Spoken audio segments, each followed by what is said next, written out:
Kita mulai, untuk sesi hari ini, kita akan bahas tentang implementasi konstruktor dengan menggunakan form GUI seperti ini. Jadi saya punya sebuah form, ini data mahasiswa seperti yang praktek sebelumnya. Bedanya adalah sekarang ketika saya klik di garis tertentu, sini ya, saya double klik, dia akan menampilkan sebuah form.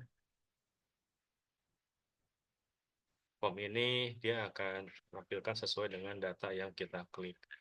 Jika saya pilih yang baris kedua, maka akan tampilannya seperti ini. Menampilkan data baris kedua, kita bisa lihat NIM, nama lengkap, alamat, tanggal lahir, dan seterusnya. Ini disesuaikan dengan data yang ada di dalam text file. Kemudian kalau misalkan saya buka yang NIM pertama, ini juga akan menyesuaikan. Ya, di sini saya menggunakan konstruktor untuk implementasikan bentuk yang seperti ini. Baik, sekarang kita akan lihat langkah per langkahnya. Nah, di sini saya membuat sebuah form baru, namanya adalah form modify mahasiswa. Ini saya ambil dari form mahasiswa, seperti ini. Kemudian saya copy, lalu saya rename namanya. Oke, di sini sekarang saya akan ajarkan caranya ya, untuk rename dan mengkopikan sebuah form. Perhatikan baik-baik. Daripada kita buat dari awal, lebih baik biasanya kita buat dengan cara yang lebih mudah, yaitu dengan cara saya klik copy, kayak gini ya, saya klik copy formnya, kemudian saya paste gitu ya, saya paste di projectnya, kemudian saya pilih Ctrl V atau paste seperti ini, maka dia akan muncul namanya form mahasiswa copy seperti ini ya. Kemudian kita bisa lihat ketika saya pilih form mahasiswa strip copy ini yang tadi kita paste, di sini muncul file name-nya form mahasiswa copy. Nah, di sini kita modifikasi nama filenya. Oh, saya kan tadi buatnya modify ya. Di sini saya akan buatkan modify 2. Jadi yang ini tuh untuk ini aja supaya tahu caranya gimana untuk percepat proses copy form. Nah, saya namanya modify mahasiswa 2. Oke, saya gunakan seperti ini, form modify mahasiswa 2. Nah, ini kalau saya double klik dia akan error ya tentunya. Karena kan datanya berawal dari data form mahasiswa. Ini karena nama file kelasnya itu masih si form mahasiswa. Jadi kita harus ubah kayak gitu. Kita bisa lihat di desainernya di sini, form modify mahasiswa 2 desainernya, saya double klik. Nah, ini masih namanya form mahasiswa. Jadi saya ganti ya, modify mahasiswa 2 seperti ini untuk desainernya. Kemudian setelah itu saya klik kanan di formnya, pilih view code. Lalu kita ubah lagi di sininya, nama kelasnya modify mahasiswa 2 ya tadi. Kemudian konstruktornya di sini form modify mahasiswa 2. Oke, kemudian saya klik kanan, view designer. Oke, kita lihat. Ya, hasilnya seperti ini. Oke, itu caranya ya ketika kita ingin mengcopy sebuah form, sehingga kita nggak perlu lagi buat dari awal. Caranya seperti tadi. Oke, sekarang saya modify mahasiswa 2-nya udah nggak kepake ya. Jadi saya hapus saja, saya klik kanan, pilih delete. Nah, seperti ini. Nah, berikutnya kita akan lanjutkan. Di sini saya buka mahasiswa.cs, tempat kita buat kelas data mahasiswanya. Awalnya kan di sini internal ya. Kemudian saya ganti jadi public. Oke.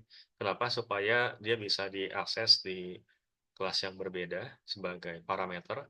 Yang konstruktornya itu public. Jadi ini harus dia sederajat ya, public. Oke, sudah saya ubah ya di sini ke public. Berikutnya adalah di form modify mahasiswanya di sini. Oke, beberapa saya tambahkan dan saya hilangkan. Pertama ada tombol save dan clear, saya hilangkan. Saya tambahkan di sini tombol update dan delete. Kita bisa lihat tombol update, di sini teks yang update. Kemudian namanya button update, ini adalah delete. Kemudian name-nya button delete. Cuma kita nggak sampai mengupdate dan delete ya untuk sesi hari ini. Kita bahas tentang konstruktor terlebih dahulu. Jadi hanya untuk persiapan untuk yang sesi nanti. Sesi hari ini kita bahas konstruktornya. Jadi klik kanan sekarang save view code. seperti ini kita bisa lihat ya, update sama delete masih kosong eventnya. Oke, saya scroll ke atas di sini. Nah, di sini saya buat sebuah objek mahasiswa, namanya adalah MHS. Oke, kemudian saya buat sebuah konstruktor yang menggunakan parameter. Saya menggunakan dua buah parameter. Pertama, mahasiswa spasi M. Ini untuk memasukkan data mahasiswanya berdasarkan dari apa yang kita pilih dari data grid view tadi. Kemudian ini string foto untuk memasukkan fotonya. Oke, berikutnya di sini kita bisa lihat ini inisialis komponen buat menginisialisasi setiap komponen yang ada dalam form tersebut. Ini nggak boleh dihapus ya. Kemudian saya buat lagi di sini objek MHS ya, ngambil dari parameter M yang ini, sehingga MHS ini akan berisi data mahasiswa yang kita masukkan lewat parameter. Kemudian saya masukkan setiap eh, atributnya atau propertinya di sini. Name ke txt name, nama ke txt nama, alamat ke txt alamat, password telepon ke telepon, tanggal lahir ke tetapi ke tanggal ya. Di sini harus di-convert dulu ke date time. Oke, kemudian berikutnya kita gunakan if else buat pengecekan kalau jenis kelaminnya pria, maka yang dicek adalah radio button pria. Selain itu, maka radio button wanita yang dicek. Lalu combo box status saya ambil dari mahasiswa status dan gambar di sini yang picture box-nya menggunakan property image ngambil dari from file. Di sini kita bisa lihat foto plus ngambil dari parameter kedua yaitu foto. Ya, sehingga ketika dijalankan semua datanya dia akan masuk ke dalam kontrol ya komponen yang ada dalam form tersebut. Oke, seperti itu. Jadi ini yang kita tambahkan ya, sebuah konstruktor namanya dari form modify mahasiswa menggunakan dua buah parameter. Oke, kemudian setelah itu kita modifikasi di form data ya, data mahasiswa di sini. Oke, ke kanan view code, kita lihat isinya ya. Nah, untuk data mahasiswa. Oke, di sini tadi ya, ketika kita jalankan, kita klik si baris tertentu, maka dia akan membuka si form modify mahasiswanya dan menampilkan data berdasarkan dari report yang kita klik. Oke, jadi di sini saya buat sebuah event namanya solve double click dari data grid view 1, dari mana kita buat eventnya. Caranya adalah kita lihat ya, klik sekali pada data grid view satunya. Ingat jangan dua kali, klik sekali aja supaya dia nggak membuat event otomatis. Kemudian pilih property events di sini, kemudian cari yang cell double click. Ya. Cari di sini, namanya double click ya, cell double click. Nah ini cell double click seperti ini. Kenapa saya pilih cell double click? Jadi supaya ketika si pengguna mengklik sekali recordnya dia nggak nampilkan si form modify-nya. Sungguh repot ya kalau misalkan setiap kali si pengguna klik sekali pada baris recordnya muncul form lagi, muncul form lagi. Jadi saya gunakan double click. Jadi kalau ingin memodifikasi atau mendelete atau menampilkan form modify-nya, dia harus double click si cell-nya. Jadi eventnya adalah cell double click yang kita pakai. Kemudian saya buat objek mahasiswa namanya MHS. Lalu kemudian di sini saya ambil ya data berbaris record-nya, berbaris record. Gunakan data grid view 1, nama data grid view-nya.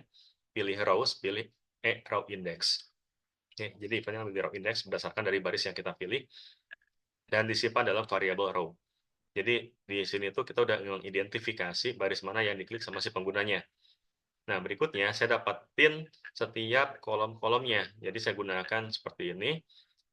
MHS titik name sama dengan row cells index 0 value.toString. Ya, jadi index 0 ini menunjukkan bahwa dia ngambil dari kolom pertama. Gitu ya.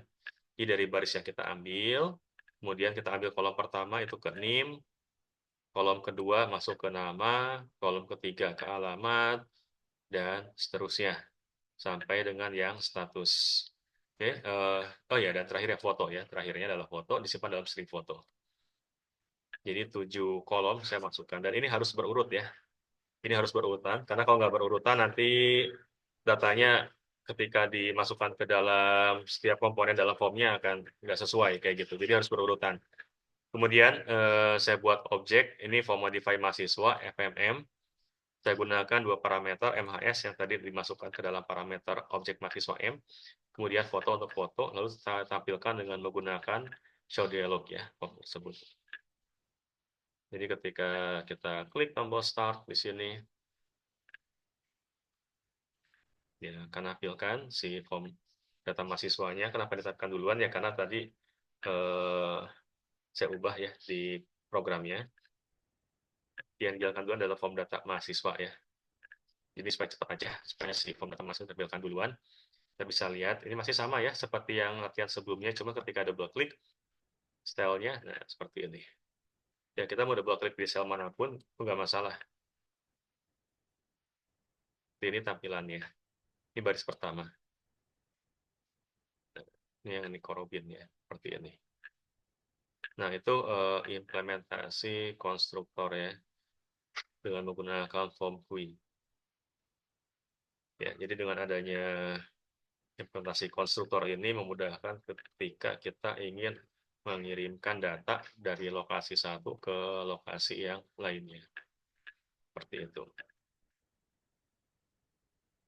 Oke, saya pikir ya cukup ya untuk sesi hari ini. Nah, berikutnya adalah silakan dipraktekkan.